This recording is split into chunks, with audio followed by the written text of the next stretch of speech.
Well, welcome to Together We're Better. Super excited to welcome in Lolly Lewis, a recording producer, singer, and founder of the Amateur Music Network. Welcome. Thank you, Scott. I'm so happy to be here with you. It's a pleasure. And I think right away, people can tell from your smile just the energy and joy that you commit to just being part of life and being part of whatever project you're in. And I know with Cambrian Symphony, we were so excited to produce I Mahler 5. know. And we had to postpone it, but it's going to happen. But before we get to talking about Mahler, I just want to just right away jump into the idea that classical music is an approachable art form. It's one of many, but it's something that we can definitely find ways to be more inclusive and encouraging.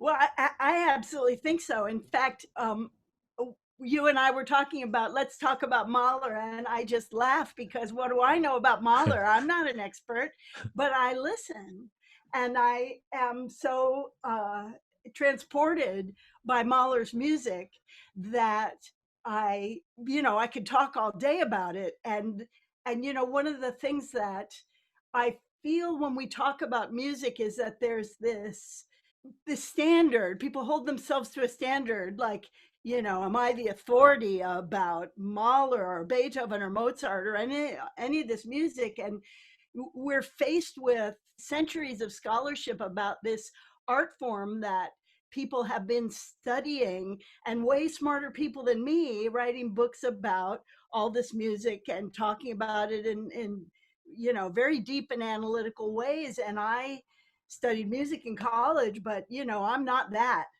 And I listen with a part of my mind that doesn't engage on that level. And it's actually really fun when I'm listening to music to sort of see things come by. A thought will come by like, oh, what an interesting way to modulate, or that's such an interesting chord right there. Or I'll have a thought that'll drift by that's in that analysis world, but it doesn't stop me from having a personal experience that's unique and for myself in the moment of listening. And I think that that's a quality that I'm really, really grateful for. And I think, really it comes from years and years of being a producer, where my job as a producer is to listen to the artists and certainly say, well, that little thing could be better, can we do that little thing again? But why do I think it could be better? Like, maybe it's not perfectly in tune. Okay, that's reasonable. But maybe it isn't convincing enough for me. Maybe I feel like the artist has something to say that I need to hear, and I know I'm not hearing it yet. So please do it again, because I know you have something there to to give to me as a listener. And so, in a way, I'm there to purely encourage and listen. And the analysis that I use is more in the lines of, is that successful? Is that successful in this moment in expressing a musical idea? So then when I go and hear it concert, and it's not my responsibility to to say whether or not they do it right, I still listen that way.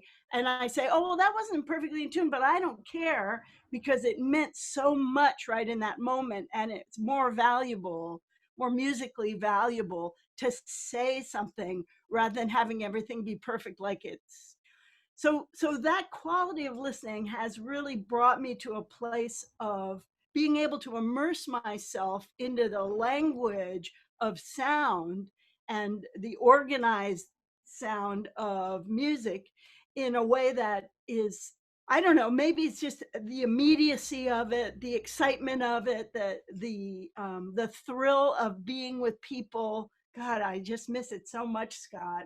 Going to a hall and hearing people on stage playing musical ideas that come from composers, and yet they're as present and now and modern as could possibly be. So it doesn't matter that it was written 300 years ago.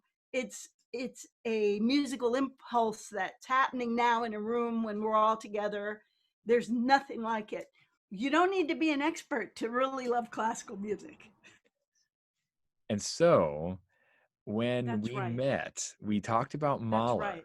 and we were, I'm a new conductor. This is a whole new idea for me to be doing this. I'm in year 7, but that's, compared to teaching, that's been 15 years. Compared to playing cello, that's been 31 years, right? So this is new for me. Right. I can't Yes. fundamentally understand every composer and every piece to the level that you're speaking of, this like high vaunted level of comprehension and understanding and dissertations and books, right?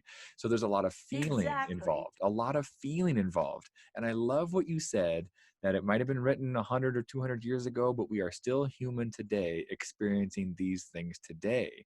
So when we Yes. met over Mahler, we shared our kind of like joy and excitement, because I think he is a very special composer in the sense that he did find a way to encapsulate the human spirit very consistently with his music. He really Yes. tells his story. But so if we're looking at all the composers for someone to reach out and listen to, why might you encourage someone to say, hey, you should check out Mahler? Well, I think that for me, obviously, this is for me. I've been, again, incredibly lucky, and I'm so grateful to have lived here in San Francisco while Michael Tilson Thomas has been conducting the San Francisco Symphony, and I've heard all the Mahler symphonies many times as he's conducted them many times. So I've become familiar with them in the best possible environment, which is listening live. And Mahler is not a bite-sized piece. Mahler is a big meal, and I have a short attention span. And so it's always been really scary. Like, I really have to sit there for an hour and 40 minutes to hear, one piece, no intermission, no getting up. I'm scared of that. That's a big commitment.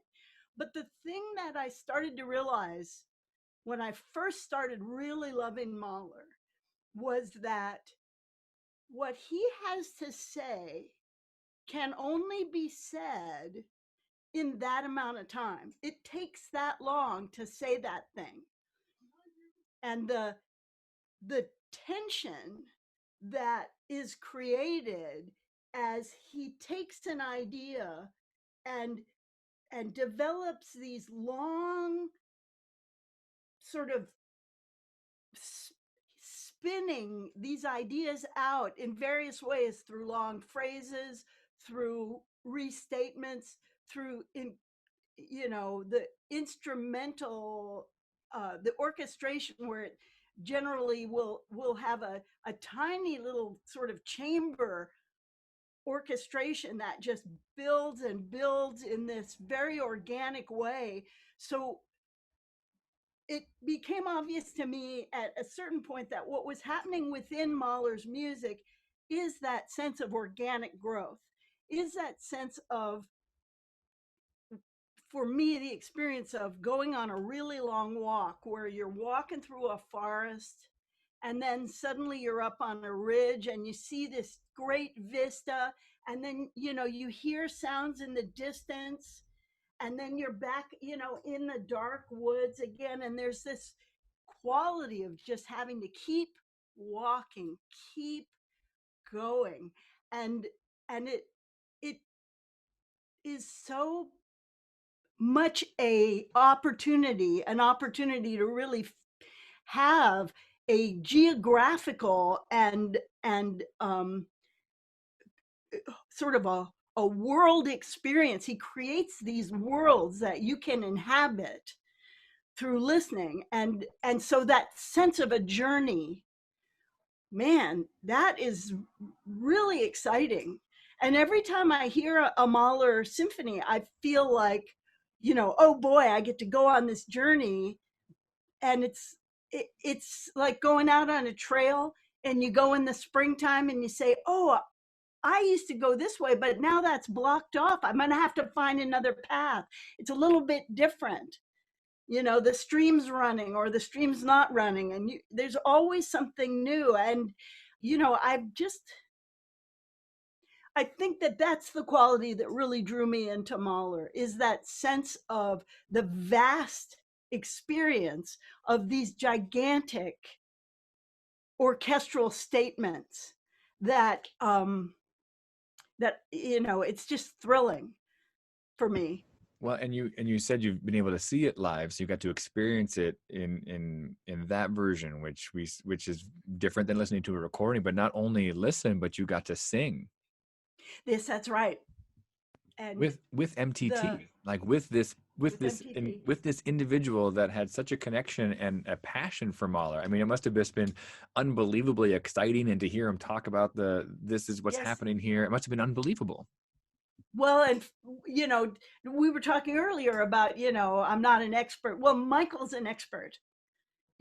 Not only has he conducted it so many times, and he really is deep into the musical details. He knows those musical details, but he also has fabulous stories and wonderful, personal experiences with the music. And he talks about it in a way that just sort of opens the door for for us as performers. It's been really fun, and those two big symphonies, 8 and 2, um, the choral writing gives the singer, gives the audience too. I mean, in listening to them, it's the same thing. They're very transcendent. Mahler's music in general, I would say, he really strives for, over the course of this long expressive statement, where you end up is someplace that transcends. I'm not a religious person, and I don't want to be trite about this, but I believe that the religious impulse is to see beyond ourselves and to see beyond our own experiences into a world that is inclusive of all ourselves and reveals what connects us, not just together, but connects us with the very largest possible expressiveness of life. And Mahler's pretty good at that. And the end of the third symphony is quite extraordinary. It reminds me of Beethoven's Fifth Symphony because it's incredibly consonant. It's, Beethoven's music now, I'm not changing topics yet, but Beethoven's music is it's unusual for him to have a completely consonant, and I wouldn't want to say happy, but just to resolve his music in a way that's celebratory. It doesn't often happen. It does happen occasionally, and it really happens in the Fifth Symphony. And Mahler's third has a lot of that quality. I would say the last maybe even 10 minutes of the symphony, he starts this chord just resonating very, it's very subtle, but it just starts being this big chord, and it just gets more and more resonant. I remember last time I heard it, by the time the ending of the piece, I was out of my chair. I mean, I literally was lucky for me because I was at the back of one of the box seats so I could stand up. And it was like I was looking out over the Himalayas or something and seeing these mountain peaks into the distance that were revealed above the clouds, and an invitation to be part of a world that, on the one hand, you see from this great distance, so you can include everything in it and still be a, an individual that's part of it. So it's that incredible transcendence that is offered to the listener.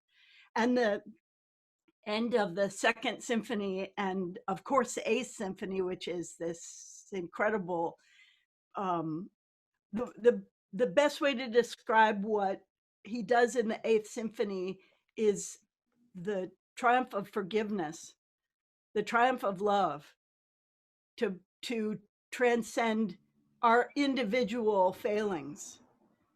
Well, and so what you're speaking to speaks to what we started with, which is these we're all there's we're seeking something beyond ourselves often, and that's sort of a part of the human experience.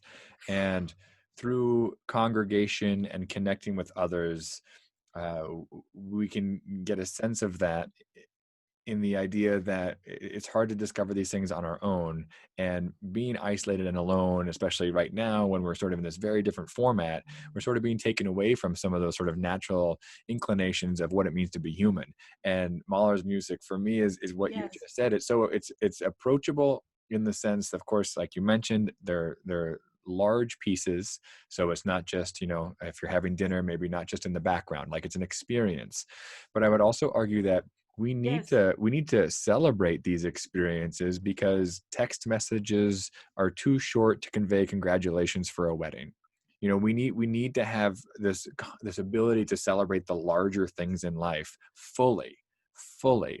And I think that's one of the wonderful things that Mahler allows us to do, is to experience that fully, because like you mentioned, there's the time for it. And if there's one silver lining to everything we're dealing with right now, it is that we do have time to invest in ourselves if we've been putting things off, um, or in the people closest to us, or into just realizing that maybe we were moving faster than we needed to appreciate what we had. Boy, isn't that true? And the interruption of our lives, while it feels like it's isolating, because it is isolating, it's still we're finding ways to get past it. We're gonna find ways to deal with it. And I think one of the things that's been really hard is to recognize that it's not just gonna be over, especially for music. It's not gonna just be, okay, back to normal. We have to find ways to continue to be creative and continue to recognize our expressive selves in a time where we can't, do the natural thing, which is get together and play. And I think we have to, as creative beings, we have to find a way to do it, and we're going to do it. So 14th century, when just about, I think, half of Europe died in the plague. So way worse than now. And the result of it, in the very short version, was society changed completely, and there was this flowering of creativity that was the Renaissance.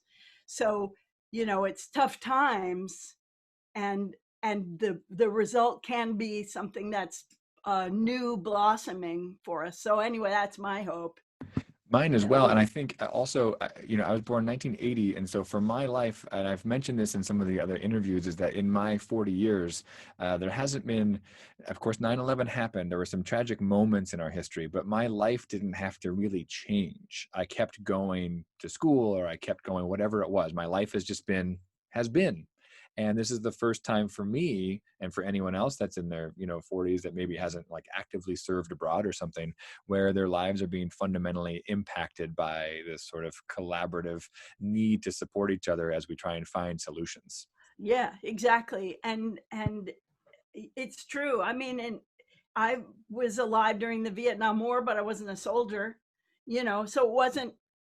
You're absolutely right, Scott. That sense of, it's happening. I know it's happening. I'm reading it in the newspaper. I'm seeing it on TV, but I'm still going to go to the market, and I'm still going to go to school, or whatever it is I'm doing.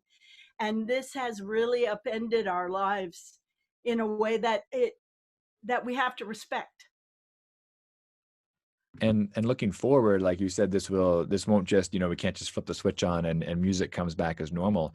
This is a time where we have to be not only creative, but we have to make sure that we keep talking about valuing the arts in our everyday lives and our communities. And of course, there's a ton of wonderful free things being produced, because people are hungry to share and they want to support. And I think that has a wonderfully valuable place. And you know you run the Amateur Music Network, and this is an opportunity for musicians to express and to connect, and Right. share of themselves, right? And so it's incredibly Right. valuable to have that and to support it, and it's also incredibly valuable to can keep and sustain the professional version of that as well, because it's something that we need to keep cultivating in our society. I think so. And thank you for mentioning Amateur Music Network. One of the things that we feel right now is really hard for professionals and amateurs is to constantly reinforce, when you're even the best professionals, yeah, you can keep practicing. Yeah, you've got work to do. Yeah, you can make, you can play and produce a video to send out, but it's not making music. And the more distant you are from that actual experience, the more you need to be reminded that you're a musician, that that's what you're here to do. And for amateur musicians, I think there's very little reinforcement for them that, because they don't have chorus rehearsal on Thursday night, and they don't have, you know, um, the chamber group doesn't get together, and the community orchestra doesn't get together. So yeah, I could practice, and maybe I even do, but we feel that it's really crucial to constantly remind people that they're still musicians and give them the inspiration, if we can, to stay active in their imaginative lives as musicians. So we've been doing a ton of online workshops, and they're really fun. We've got some wonderful workshops coming up with Scott Pingel from the symphony, the principal bassist, and with Bill Skeen, the cellist from Philharmonia Baroque. And you know we just had a conversation with Sherry Greenewald, who ran the Marilla Opera program for many years. So, it's it's wonderful to be with musicians and feel like, just like you said, we're apart, but we still are in this world together, and we need to reinforce and strengthen one another. And supporting each other is always important, and the title of the show is Together We're Better, because one of the things I try to cultivate at Castellaro, where I teach in the public schools, and then in Cambrian Symphony, is that when we're supporting each other and lifting each other up, the end result is much more satisfying for everybody. And I think this was started to be a part of my approach as a cellist, just with all the chamber music that I did at the conservatory, and then realizing that if I play an F sharp, that it might be, from a physics standpoint, the correct pitch and frequency, but it might not be the right F sharp if I'm actively listening to all the people around me. And then if I adjust, it's actually better for everyone, as opposed to just sticking to that note and that idea. And that sort of starts to build in this idea of flexibility and being willing to listen and to talk through ideas, as opposed to just state your idea and then wait for the other person to talk and then state your idea again, which is where some of our national discord is, because we struggle with that. That's right. And there's a literal way of thinking, which is, here's a statement, and then here's a statement, and here's a statement, and which is right. And then there's a collaborative way of thinking, which is, hey, here we are reflecting on whatever we choose to be talking about, and learning and sharing with each other, and all coming up with a statement that reflects our shared values. And I think that what you pointed out, I was just editing this morning with the artist is a clarinetist, and she's going to listen to, oh golly, I'm just really flat right at that note. And I said, yeah, but you're right with the bassoon, and in this other take, your note is better, but the tension with the bassoon is bad. So you have to have what works for the whole, is more important than what works for the individual. Such a great point. Well, and I think, and then so for me, like, as I always have this perspective, I think that's one of the main reasons we keep arts in the schools, because it leads to those types of environments which are can be really healthy and supportive. And I think that's one of the wonderful merits of Amateur Music Network as well, is it's fostering this sort of collective connection. And also, like you mentioned, we have to inspire folks to kind of power through, right? We need those people in our lives to encourage us. And I don't know if you remember, being 12 and being told to practice, but sometimes the inspiration isn't there, and you have to have this sort of joyous presence to say, you can do it, and here we are, and this is what you're going to be working on, and isn't that great? Right. Right. Exactly. Exactly. And that's inspiration. That's what inspiration is. And I think that you know, you can't wait for it. You can't make it happen, but you have to give inspiration the opportunity to strike, by doing the work that gets you to, what you started out talking earlier about playing correctly. It's one thing to play correctly. That's not why you do it, for it to be correct, but it needs to be correct in order to be able to do it. So you have to put in the work to be available for the inspiration. And And I and so okay, what you were just saying is so wonderful. And for when students are listening to this, or when teachers are listening to this, I had a great conversation with Dr. Laycock from Wichita, who said that we have to keep approaching things with humanity and love, and everything will be okay. And we're going to try to play as many correct notes as possible. We're all going to try this remote learning thing. We're all going to, do our very best. We're going to learn about the technology and best practices. And sometimes it'll work and sometimes it won't. But if we keep focusing on that humanity and that it comes from a place of love, we're going to be okay. Like, we're going to make it. Like, everyone's going to work together. UC Berkeley will change how they, take students right, in, like, because people are nervous, right? They're worried because everything that was it's isn't. frightening. One of the things that ha- I think that our modern time, and in a way this pandemic is making it worse, is that we are all isolated in our thoughts and in our opinions and in our viewpoints, and we reinforce viewpoints and we reinforce sort of a limited way of thinking about things, so that, you know if you live in the city like I do, you walk around the neighborhood and sometimes it's kind of like borderline. But we need to find a way to live in a shared world instead of a world full of individual bubbles. And music does that. You cannot play music with other people without getting into a shared world of thought and emotion and collaboration. And if you have that in your life and you know that feeling, it's it's really important. That's what changes people's lives. That's what gives people empathy and the understanding that they're in a world that is not, you know, just opinions and just, it's that thing we were talking about before about here's a statement, here's a statement, here's a statement, which is right. It's the one we make together that's right. Well, and I think, and it's the way it's set up for learning, of course, is like, if you're in a classroom and there's a test, you and your experience is what's happening, right? And if you struggle on the test, that's still you and your experience. If you do well on the test, that's you and your experience. Yeah. And of course there's value to it. I mean, we have to acquire knowledge, we have to learn, but it becomes a very singular, small area, as opposed to, like you mentioned, the only way to play music with others is to be with others. You can't play a string Right. quartet if there's one person. and Right. and so by default you are forced to come to some terms. You have to think about what you want to give and what you hope to get from the project and what you hope to do in supporting these other musicians. And of course you can choose to not do those things, and then of course the music doesn't happen, because then you're just hearing notes on the page, Right. and there's nothing magical about that.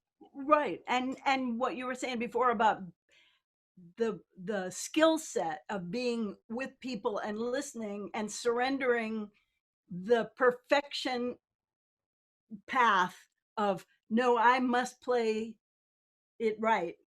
yes, okay, we want you to play it right, but in service to something that is in the room with me. It's not just me taking a test by myself in a room full of other people. We're creating, you know, this. We're creating something shared, right? And so Yes, if I, and something that's, when you that's the thing about classical music. We were talking about this before.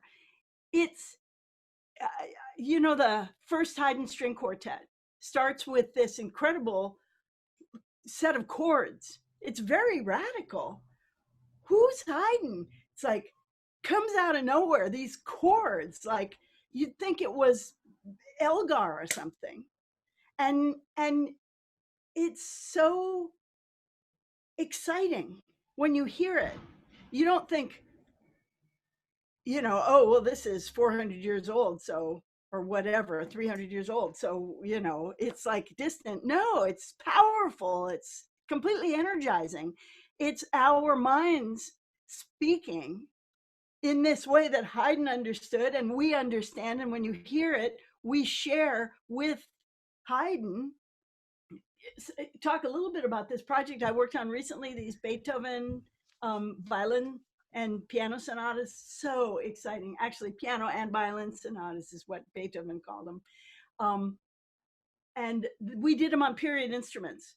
So the pianos were, we recorded in Massachusetts where there's this collection of antique pianos, and the violinist plays an amazing, several 100-year-old instrument.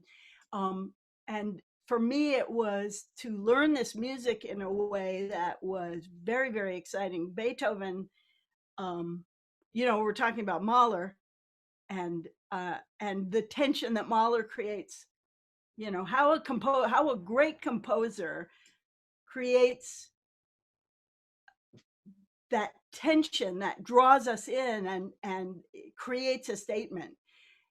Every composer is different. Every composer has a different style. And just having the chance to get into Beethoven, in this very deep and um, for me at least, powerful way, and to recognize that his music was, again, so incredibly radical, so looking to the future. Beethoven was writing, I think Beethoven was totally writing for the future, with a level of impatience for the future. Like, you're not ready for me yet. You just play this. Really, just play this. It's the most intense and but the experience for me of coming into contact with this composer, this personality of incredible, not only impatience for the future, impatience for his music to be able to come into being in a way that players at that time couldn't do, because they didn't believe he could possibly mean that they should play that. It's just like it's too fast, too hard. You can't possibly mean that. And even today, one of the things that I think as musicians that's really important is that we grow up thinking that this music is, oh, that's Beethoven. I know Beethoven. I've been playing that all my life. I know Mozart. I've been playing that since I was a little kid. I know how that goes. And for just 1 second, to recognize the extremity of passion that particularly Beethoven put into this music, every single note exactly the most radical thing he could imagine. And for us to play it without that passion, it's like missing the point entirely. And so, we listen to music from centuries ago as if it's sort of set in this charming box of, you know, uh, I think Jimi Hendrix has nothing on Beethoven, you know. Well, sure. Yeah. Well, and there's some truth. There's absolutely truth to it. Well, and it what's so, as someone who loves Jimi Hendrix, and of course, I grew up in like 90s grunge, there's things that sort of break the mold of what you expect. But Beethoven did that not just in his generation, but for like, it's still breaking the mold, right? It's Right. still breaking the mold. It's still breaking the mold. And I think we have to bring ourselves all in when we listen to music. And that's true with Mahler. It's true with, any music that we're really, if you want to have the experience, it's kind of what we were talking about before. You have to put in the work in order to be available for the inspiration. And as a listener, even if it's not the playing of it, but training yourself to set aside your intellectual assessment. Don't have to say that's bad. It's not like, oh, there's an intellectual thought, I'm a bad person. It's like meditation almost. You can't get rid of those. That's who you are. But you need to realize that we listen with a different capacity, the capacity of feeling and imagination. That's the sensory um, capacity that we have to bring to music, and be open to experiencing something new, even if it's a piece we've heard 100 times. That, when statement starts to unfold, when the breath of the performance and the pacing of the performance, you just have to allow yourself to experience it with a wider sensibility than, what our intellect will provide. And I think with classical music, if we're constantly encouraged to go in with our intellect and figure out, what is this about, or I'm not smart enough to understand that music. But if we go in with this other capacity and an openness to emotion and imagination, then what gets revealed is so personal and so pertinent to our time. You know, that's what's really exciting. And for me, I remember specifically a few times. One of them was Paul Hirsch. I was playing the opening of the Brahms clarinet trio, Yes. and it's because this beautiful opening cello Oh, line, and it's exposed. And the way master classes work at the conservatory is you're on stage, the 8 faculty make the first row, and then the 80 members of the class are all watching you on stage, right? So this is not a place where, if you're at all in your head, an easy place to just sit down and play. And I remember yes. Paul getting so frustrated with me. He's like, just play the music. Because my whole body was like one giant knot right now. Yes, It turned, right. he's absolutely right. It turns out that yelling that aggressively didn't make me more Didn't relaxed. help. However, it was a lesson I took with me back to the practice room, right? And then you have to just work on the mental health aspect of this. You have to be okay with Yes. who you are and where you are, and that it's a process, and you're going to keep working and you're going to get better, but you can't leave the music behind. You have to stay committed to that, and everything else is going to get there. I love that. And I think that it resonates for me with what you said earlier about how it's like, what do you keep in the forefront?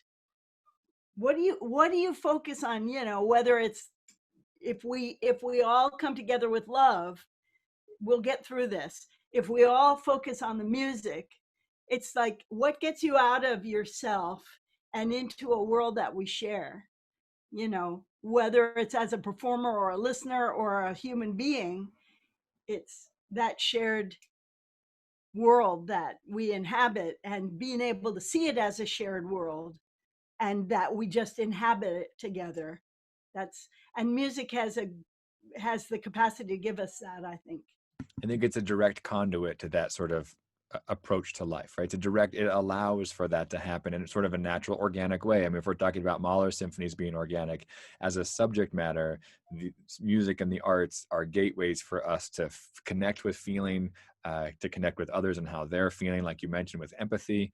I know that for the students, and like we've talked about a few times, that they forget about everything else, and especially in middle school, because when you're 0 to about 10 years old, you're just a kid, you have spaghetti all over your face, doesn't matter, right? Doesn't matter. And then some stuff starts to happen. You become conscious of self. It's like you are in a department store window and you are the mannequin. You feel like everyone's listening to Exactly. you. And that's a hard stage. And so another nice thing about being an orchestra is we get to be part of this community that's sort of supporting each other as we're learning all these skills, and like in a very friendly and kind way. Because again, we're trying to come from love. We're trying to come from a place where it's going to be okay. And we're going to work on this together. And I know you're doing your best. Scott, that's so beautiful. That's why I'm so bummed that we aren't recording together, because I was really, really looking forward to having the experience of being with you and the Cambrian Orchestra. You know, it just seems like what you're doing with them is encouraging these young people to be part of an experience that's, it's not just kids. This is what's so cool. And I haven't heard you guys play, but from I know some other adults who play with the symphony, and that feeling of we're sharing something that's valuable to all of us, and we're all going to play as well as we can, but it's also in, it's got that component of support for these young artists who are still learning how to inhabit their artistic bodies, you know? And so giving them the opportunity not just to play with the orchestra, but play with a the diversity of artists in that environment. I think that's really exciting. I can't wait. And I know it's going to come back. So It's going to come back and it's going to be really great. I wanted to just mention one other layer of Cambrian, but then also just talk just very briefly about your projects coming up with Bill Skeen. And then also just remind everybody that if you've been watching Lolly speak, this is how we should all live life. We will get more out of every day if we have the energy and, that commitment to just being present. But for Cambrian, it's also nice. Of course, it gives the young adults this chance, but it makes everything fresh for all of us that may have been in the business of building and connecting and making all these things happen, because that can be the grind of the profession, right? You have to do all this sort of platform work to make access to others. And I'm, the SF Symphony is an unbelievable organization, but some of those players have probably played Beethoven's Fifth Symphony a multitude of times. And to keep that fresh and exciting and exhilarating does take a little bit of the onus on you. You have to have the mindset to keep it fresh. Well, when you're in Cambrian, if you've played a symphony before, you've never played it through the eyes of a 15-year-old, right? Like when we did Rite of Spring, like those kids have no idea what they really experience. Like they know what they experience, but they won't know what they experience until they're on the other side of this thing called life, and looking back. that's right. That's right. Exactly. But to give them that opportunity to, I mean, because that's another piece. We're talking about Mahler and Beethoven, that Stravinsky is another guy who really broke the conventions in such a radical way. And we're getting used to his music. It still sounds radical, and thank goodness, because it is. But how wonderful that the kids got a chance to live in that world for a minute, because that's incredible. Well, and I have a colleague that says we should have the audacity to celebrate, because we know that there's hardship with this, and we don't want to make any of that undervalued, because there's going to be some generational things that people are going to go through. There just are, because this was hard for many families, beyond just concerts canceling, right? Lives have been altered. But Yeah. we should have this audacity to celebrate. I love this. This is it's from a poem, and that was shared with me by a colleague. The idea that we need to, as a species, celebrate and support and encourage and look at these moments, whether it's like a graduation or a birthday, something smaller, to the bigger things where we all collectively get together, or when we reflect and like remember what it was like. Don't forget that feeling, because we are gonna create it again. We're gonna make this happen again. And to not Yep. think small and limited and in fear, but as in possibility. Like we can do this. Like we can do this. We can do this. And I think that's a really, um, And we will. and we will. And we will. Yeah. So, okay. So just one little last little tidbit. I want to make sure that we just keep, talking a little bit about the projects that you're doing. Because one of the part of the series is that we have educators, we have musicians, and then you will be our recording producer. So you have this sort of interesting experience and insight dealing with all these artists, and you're about to do something with Bill Skeen. Yes, I am. We're going into the studio next month. He's been wanting to record the cello suites of Bach, and now he's actually got the time to do it. And because it's just one person, it's safe to go in the studio, and I'll be, in a booth with a few people, but we'll be socially distant, and we'll all be able to wear our masks. And I'm really excited about it. Bill plays, a Baroque cello, and uses Baroque bow, so it's different. It'll be he's one of the premier Baroque players in our area for sure, or in the world. And he has the 5-string cello for the sixth suite, so that'll be really exciting to hear. So I Yeah. was just one of the things that I think would be really cool to be you, is that you get to work with all these musicians. So it's going to be quite a variety, right? You get a nice, diverse palette of interesting people to work with, but more than an audience member. And of course, as an audience member, you can engage yourself as fully and immerse yourself as fully as you wish, but you're living with these people in the studio. You really get to know them. You get to see their approach. You get to see what matters to them. And so you get to really live in their world. I mean, that must just be incredible.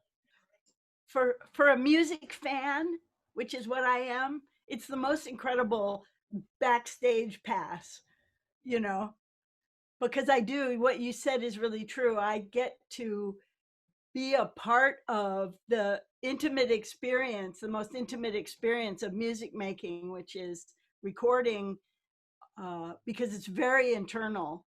Musicians are thinking really critically, but also really just trying to be expressive, even in this strange environment, this isolated environment.